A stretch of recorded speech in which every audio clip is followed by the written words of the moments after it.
Bomb गिर रहे थे, मिसाइल्स चल रही थी। अब ये युद्ध स्ट्रेट ऑफ हॉर्मूज पर केंद्रित हो गया है, क्योंकि जब से अमेरिका ने वहाँ पर नाकाबंदी करी है और वहाँ से शिप्स का आना जाना हुआ है, तो ऐसा समझिए कि मिलिट्री से ये आर्थिक रूप में आ गया है, क्योंकि दुनिया भर में क्रूड ऑयल का कीमत बढ़ना। अब सवाल ये है कि अमेरिका की हर दूसरे दिन धमकी आती है और प्रस्ताव आते हैं। इस समय जो मेन मुद्दा, आज जब हम बात कर रहे हैं, मेन मुद्दा ये है कि अमेरिका चाहता है कि अपना 450 किलो के आसपास का जो यूरेनियम है, ईरान वो उसको हैंड ओवर कर दे। मैंने किसी मीडिया प्लेटफॉर्म पर थोड़ा मजाक में बोला, जैसे शोले का एक डायलॉग था, ये हाथ मुझे दे दे ठाकुर, आपको याद होगा। तो इसी प्रकार से अमेरिका कह रहा है ये यूरेनियम मुझे दे दे ठाकुर। तो ऐसे अब वो यूरेनियम देने को तैयार नहीं है बिल्कुल भी। वो कह रहे हैं कि यूरेनियम हमारा है और हमारी मर्जी, हम इसकी कब एनरिचमेंट करें, थोड़े टाइम के लिए टाल सकते हैं, पर हमें आप इस काम करने से रोक नहीं सकते। इस बात को लेके डोनाल्ड ट्रंप नाराज है कि ये जब तक ये स्वीकार नहीं करेंगे शर्त, तब तक हम स्ट्रेट ऑफ हॉर्मूज से नाकाबंदी ना तो हटाएंगे और आपके ऊपर फिर से हम मिसाइल चलाएंगे। और डोनाल्ड ट्रंप के बयान आते हैं, कभी वो आपने देखा होगा, कभी वो जीसस क्राइस्ट बन जाते हैं, कभी वो डॉन बन जाते हैं हाथ में गन पकड़ के, एविएटर्स पहन के, कभी वो नेवी के सेलर बन जाते हैं टोपी पहन के और कि पानी से अब मैं अटैक करूंगा। तो ये बड़ा ही विचित्र एक परिस्थिति बनी हुई है कि ना ऐसा लग रहा है कि ऋतु ट्रंप की गले की हड्डी बन चुका है ये युद्ध। ना वो आगे जाने लायक है, क्योंकि आगे जाते हैं अगर वो अटैक करते हैं तो इस समय परिस्थिति गंभीर है और चाइना और रशिया अप्रत्यक्ष रूप से ईरान के साथ खड़े हुए हैं। प्लस इन्होंने अपने बहुत बड़ी मात्रा में अपने हथियार खर्च कर दिए अमेरिका ने। तो आगे जाते हैं तो ये युद्ध और घमासान होता है और युद्ध का फैलने के डर है। और ईरान ने धमकी दे दी है कि अगर आपने अब अटैक किया तो हम UAE, Qatar, Bahrain, Saudi Arabia को नहीं छोड़ेंगे। अमेरिका के जो वहाँ बेसिस हैं, अमेरिका के जो वहाँ हथियार हैं, जो भी अमेरिका का इंफ्रास्ट्रक्चर है, हम उसको तहस नहस कर देंगे।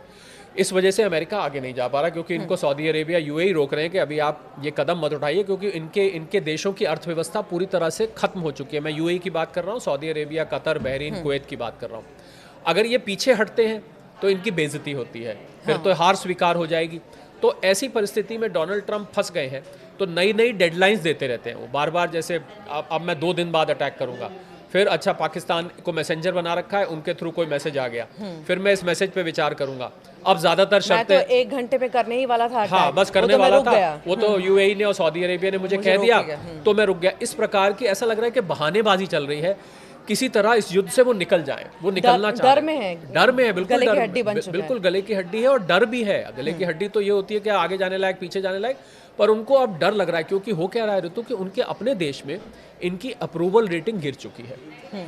इनका मिड टर्म इलेक्शन है अमेरिका में नवंबर में, इनकी अर्थव्यवस्था की हालत खराब है और इनके अपने रिपब्लिकन्स, अभी एक वोट हुआ था जिसमें प्रेसिडेंट पावर की हुई थी, उसमें इनके अपने ही रिपब्लिकन्स ने इनके खिलाफ वोट दे दिया कि इनको अब युद्ध करने का अधिकार ना दिया जाए। हालांकि उसको वीटो कर सकते हैं, ये इतना फर्क नहीं पड़ा, पर नाराजगी वहां पर है। नाराजगी जनता में भी है, इनकी अपनी पार्टी में भी है। तो इसलिए अब ये फंस गए हैं, ये उसमें से निकलना चाहते हैं, पर क्योंकि फंसे हुए हैं तो धमकी पे धमकी देते जाते हैं, अपने आप को सुपर पावर बताते हैं।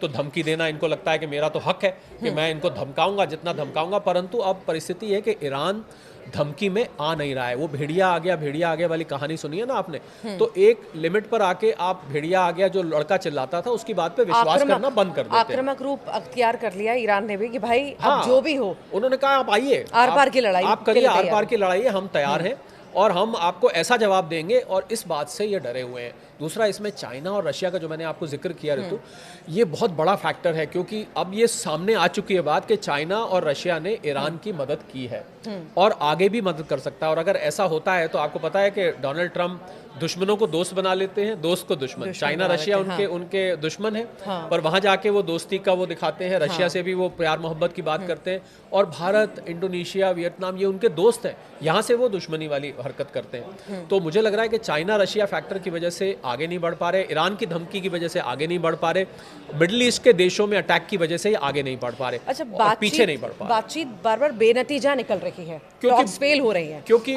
कोई फायदा नहीं है बातचीत करने का।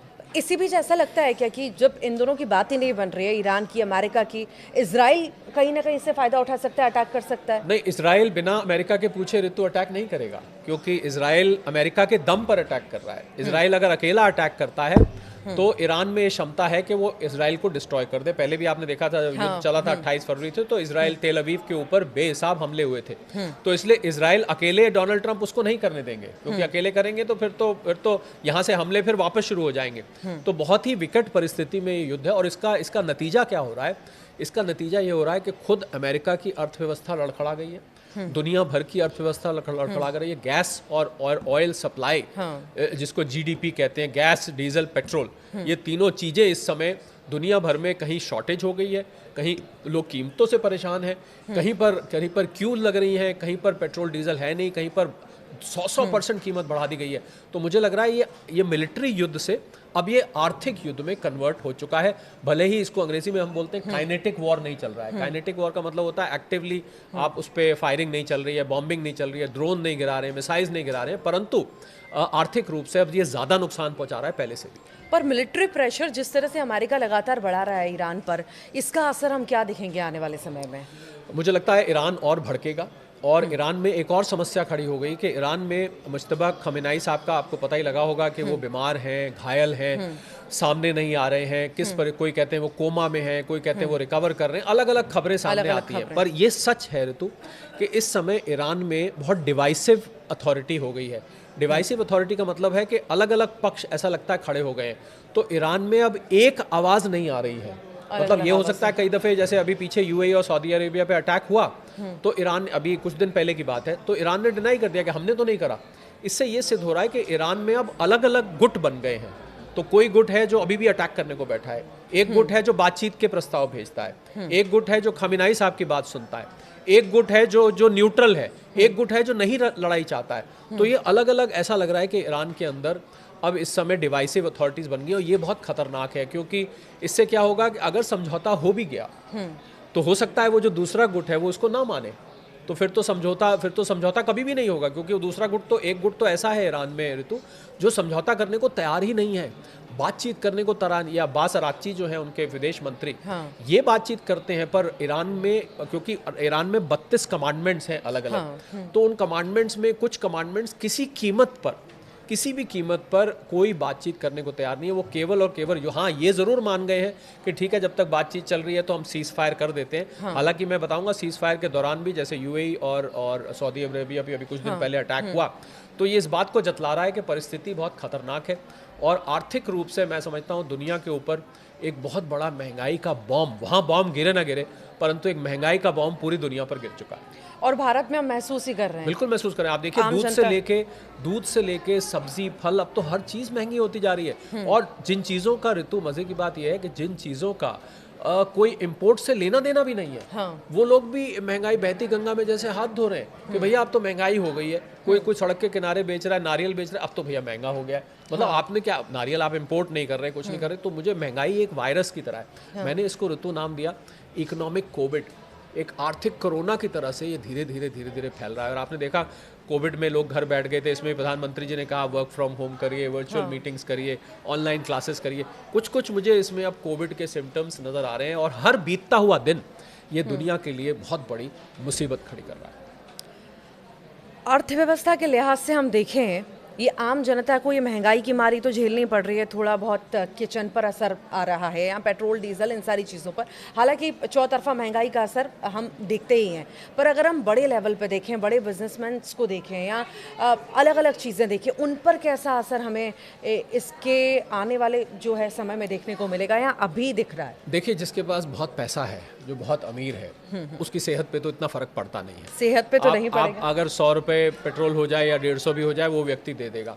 फ़र्क पड़ता है निचले स्तर पर, गरीब जनता जो है, लोअर मिडिल क्लास है, मिडिल क्लास है, वहाँ पर उनको सबसे ज़्यादा ये मुसीबत झेलनी पड़ती है, क्योंकि उनका घर का बजट बिगड़ जाता है। और मैंने तो लोगों को सलाह दी कि आप सब घर के लोग एक साथ बैठिए, कागज़ पेंसिल लेके बैठिए, और वहाँ पर सब लोग अपने खर्चों की लिस्ट बनाएं। जो फिजूल खर्चे हैं, जो फालतू के खर्चे हैं, जो अवॉइडेबल खर्चे हैं, उनको काट दें, उनको मत करें, क्योंकि यहाँ से महंगाई आपका बजट बिगाड़ेगी। तो आपके पास उस महंगाई को एब्जॉर्ब करने के लिए आपके पास गुंजाइश होनी चाहिए, एल्बो रूम होना चाहिए। तो इस वजह से मैंने ये सलाह दी है। तो मुझे लग रहा है कि लड़ाई कहीं और हो रही है, पर अब ये लड़ाई आपके घर तक पहुंच चुकी है, इस बात से हम इनकार नहीं कर सकते। और प्रधानमंत्री जी भी इसको लेके चिंतित है। कल आपको पता होगा, प्रधानमंत्री जी ने अपने कैबिनेट के साथ बहुत लंबी एक मैराथन मीटिंग करी, 4 घंटे की। उसमें एनर्जी सिक्योरिटी की बात की गई, उसमें इन्फ्लेशन के ऊपर बात की गई कि क्या कदम उठा सकते हैं हम जिससे कि लोगों के ऊपर इसका कम से कम भार डाला जा सके। अब जैसी स्थितियां हैं, हम क्या माने कि एक पॉलिटिकल प्रेशर ट्रंप के ऊपर आ रहा है और ये प्रेशर शायद वो बर्दाश्त नहीं कर पा रहे हैं, पर अभी ऐसी सिचुएशन है कि उन्हें मतलब अब तो डिसीजन लेना ही होगा, दो बातें नहीं चलेंगी, बार बार बयानबाजियां, अलग अलग बात बोलना नहीं चलेगी। एक समय पे तो आप जो कह रही हैं ऐसा होगा ही। हाँ। क्योंकि आप कब तक ये टाल मटोल और बहानेबाजी करते रहेंगे, कब तक आप इसने कह दिया 1 घंटे में होने वाला था। पर ट्रंप एक ऐसे व्यक्ति हैं, उनका जो मानसिक आप विश्लेषण करें तो वो किसी की परवाह नहीं करते हैं। आपने देखा होगा, ना वो किसी सलाहकार की सुनते हैं, ना वो किसी अपने इर्द गिर्द लोग, उनके जो मन में आता है वो करते हैं। और सबसे बड़ी खतरनाक बात क्या है कि सुबह कुछ और कहते हैं, दोपहर को कुछ और कहते हैं, अगले दिन कुछ और कह देते हैं, एक बात पर टिकते नहीं हैं। तो ये भी एक खतरनाक बात है, क्योंकि ऐसे में क्या है कि जो दूसरी साइड व्यक्ति है वो कोई भी निर्णय स्थिर तौर पे नहीं ले पाता है, क्योंकि वो खुद पलट जाते हैं। तो जनता उनकी कैसे सुनेगी जब वोट करने की बारी आएगी? नहीं, मुझे लग रहा है कि वो ये इलेक्शन नहीं जीत पाएंगे। नवंबर में मिड टर्म इलेक्शन है। हाँ। और मैं ये भी बताऊं, इंग्लिश में हम बोलते हैं ऋतु के he is a very bad loser.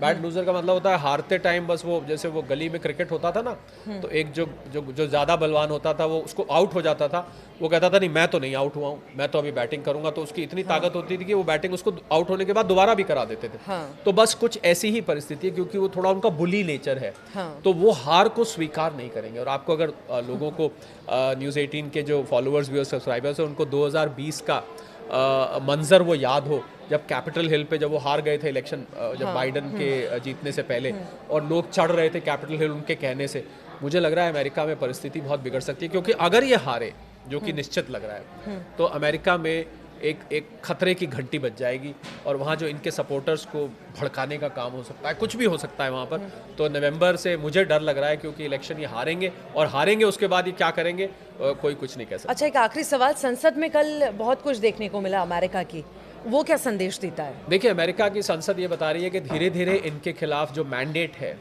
वो मैंडेट हट रहा है, और इनके अपने रिपब्लिकन पार्टीज के, और तो रिपब्लिकन्स में भी 2 ग्रुप है। हाँ। एक तो नॉर्मल रिपब्लिकन्स है, ए रिपब्लिकन्स में जो मागा ग्रुप है, जो मेक अमेरिका ग्रेट अगेन, जो आपने देखा होगा टोपी ये पहनते हैं। हाँ। वो कोर ग्रुप है, वो बहुत हार्ड कोर ग्रुप है। इनके सबसे अंग्रेजी बोलते हैं स्टॉन्च्ड सपोर्टर्स हैं, बिल्कुल कड़े सपोर्टर्स हैं।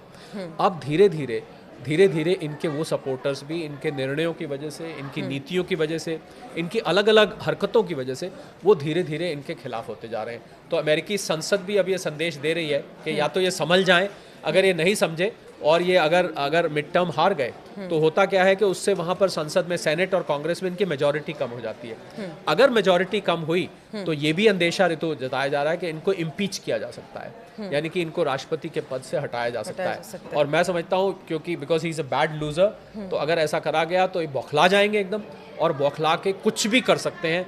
तो बहुत ही खतरनाक मैं आने वाले कुछ महीने देख रहा हूँ। बहुत बहुत शुक्रिया शरद जी हमारे साथ जुड़ने के लिए, ये खास जानकारियाँ हमारे साथ चर्चा में शामिल होने के लिए बहुत बहुत शुक्रिया।